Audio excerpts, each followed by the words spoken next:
Sports stories now. In the Nigeria Professional Football League, Shooting Stars of Ibadan secured a priceless 2-1 win over Southwest rivals Sunshine Stars of Akure. The Oluyole Warriors came from a goal down after Menshak Adetunji gave the Akure Gunners the lead from the penalty spot. However, Sunday Adetunji's brace secured maximum points for Wenga Ogumbote's boys. Elsewhere, Ifeanyi United Football Club defeated Kano Pillars 2-1, while Lobi Stars trashed Warri Wolves 3-1, 3-0 that is. Also, Plateau United stunned MFM at the Agege Stadium 1-0, while Kabiru Umar's 5th minute goal. The Wake Star match lived up to expectations though, as Ayimba and Rangers International of Enugu had to settle for a 1-1 draw. Akwa United beat visiting Wiki Tourists 3-0, while Niger Tornadoes defeated Abia Warriors 2-1. Chelsea midfielder Mikel Obi has been handed the captain's armband by coach Samson Siasia for the men's football event at the Olympics. Mikel will be assisted by erstwhile skipper Azubike Okechukwu. The players unanimously accepted the 29-year-old as their captain and are delighted at the role he has played so far since he joined the team. The Nigerian under-23 team will depart Atlanta, United States of America, for Brazil tomorrow.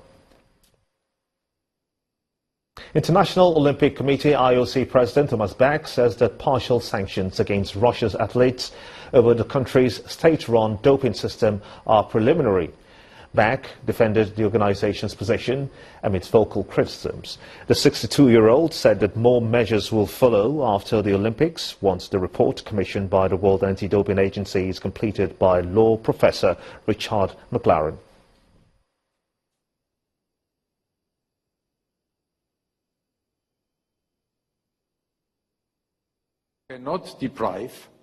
You cannot deprive any human being, and in particular, I think, not an athlete for whom we are responsible, of the right to at least be given the opportunity to prove his or her innocence. And there is, the difference also with the McLaren report. The McLaren report, his mandate was, as he explained, and this is why he needs to continue, was to reveal a system. And this he did. And this he did in a really shocking way.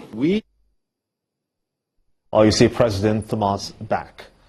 Just days before the Olympic Games begins in Rio, health officials in Brazil say that the risk of the Zika virus infection is low and an issue that has been almost overcome. Nearly 500,000 people are expected to visit the Games, which starts on Friday, August the 5th.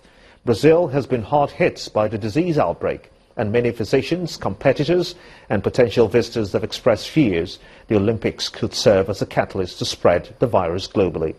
There is currently no vaccine or treatment for Zika, which is spread primarily through the bite of an infected mosquito.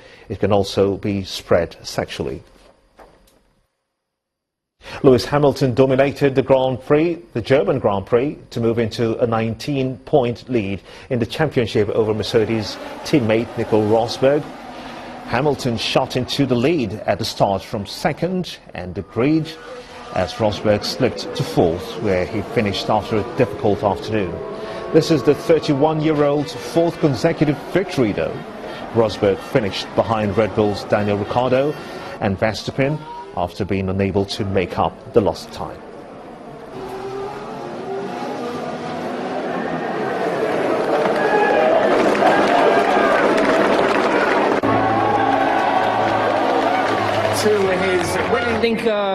Today I didn't make any mistakes, so I was really, so in my heart I'm happy with what I did today. I came to do a job, and yesterday wasn't perfect, but you learn from those things, and today was a real show of looking at the glass half full and filling it up today.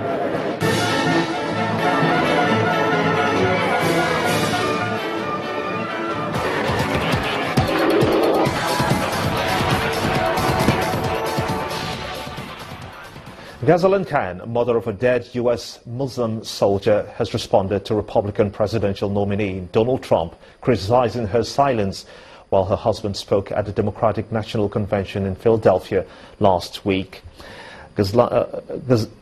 Ghazlan's husband, Pakistani-born Hizr Khan, said that his son would not even have been in America if it had been up to Mr. Trump, who had severely called for a ban on Muslims entering the United States. He even offered to lend him his copy of the Constitution to learn what it means to be an American. Trump had hit back at his wife, saying that she was just standing there, she had nothing to say, maybe she wasn't even allowed to have anything to say. His remarks drew criticisms from both Democrats and Republicans, and now Ghazlan Khan says that Donald Trump is ignorant about Islam and that he did not know the meaning of the word sacrifice.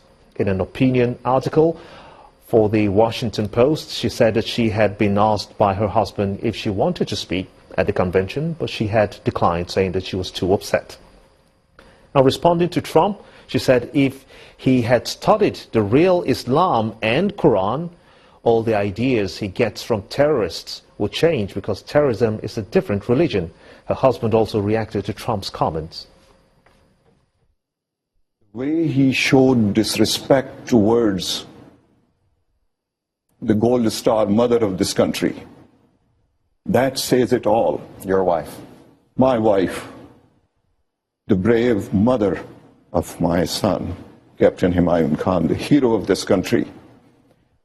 We don't take these values lightly. We are testament to the goodness of this country. We experience the goodness of this country every day. It affirms our belief that we made the right choice.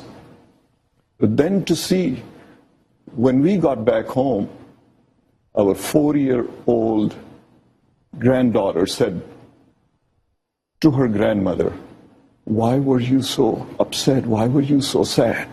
A 4-year-old person can feel that sadness, yet the candidate for the President of the United States cannot empathize with the people that he wishes to lead. Video evidence has emerged showing the supply of humanitarian aid to the Syrian city of Nawar in Daraa province. In the video, 44 vehicles can be seen transporting relief items provided by the Red Cross and the Syrian Red Crescent.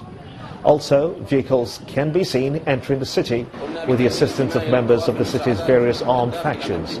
Earlier, the UN Deputy Special Envoy for Syria, Ramzi Ezeldin Ramzi, held talks in Damascus and said the Syrian government has indicated its willingness to participate in peace talks next month.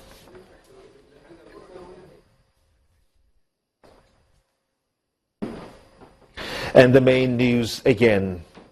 Residents of Arepo in Ogun State are now going about their day-to-day activities a few days after they were jolted by a series of bombardments by the military targeting militants that have been terrorizing the community.